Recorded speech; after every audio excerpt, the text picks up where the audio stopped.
Welcome to the Heroes Initiative powered by IPCA. These heroes are instrumental in improving quality of life of the patients. Today we have one such hero who has improved life of tens and thousands of such patients. Doctor, we welcome you to the Heroes Initiative by IPCA.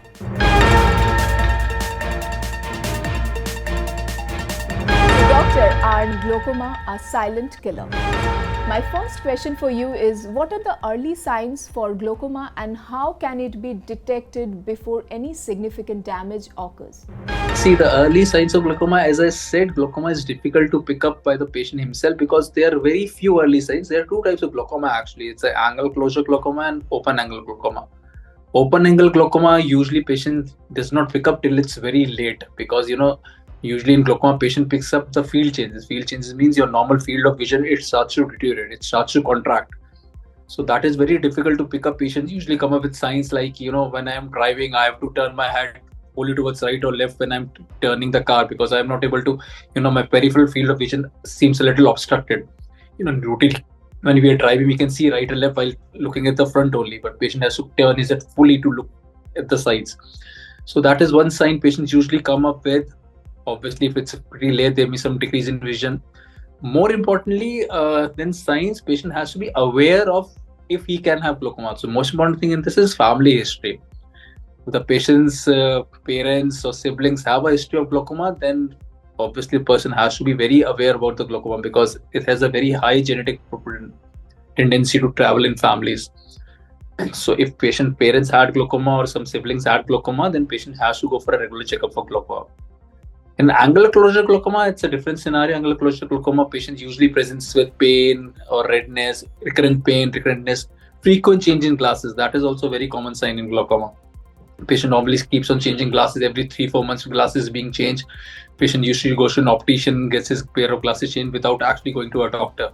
So that can be detrimental at times because optician will keep on changing your glasses. He won't look inside your eye and tell you what's happening. So if you're having this frequent changing glasses, go to a doctor and get examined. You may be having glaucoma or maybe cataract also. Both three diseases can have a frequent changing glass. What are the risk factors for glaucoma and can it be prevented or slowed down with the lifestyle changes or medication? Glaucoma, frankly speaking, and unfortunately cannot be prevented. But if you are having a tendency to develop glaucoma, if you have a family issue or any otherwise, you cannot prevent it. You cannot, but yes, you can stop it. Stop means you stop the progression. You cannot undo it. If you have glaucoma, obviously you cannot do something. Glaucoma will disappear from eye. It will always stay. But you can very well control it. If you regularly use your medication, whatever has been advised to you and whatever dosage it has, almost lifelong, you can preserve your vision at the onset, at the stage that we have been diagnosed, or at the whatever percentage of glaucoma had at the time of diagnosis, you can preserve that vision. You can continue at that stage only through lifelong if you continue to use a medication. So in glaucoma, medication is the key. If you keep using a medicine regularly, you may well prevent it. Some amount of lifestyle modification, yes. If you have glaucoma, patient has a tendency to glaucoma, we ask patient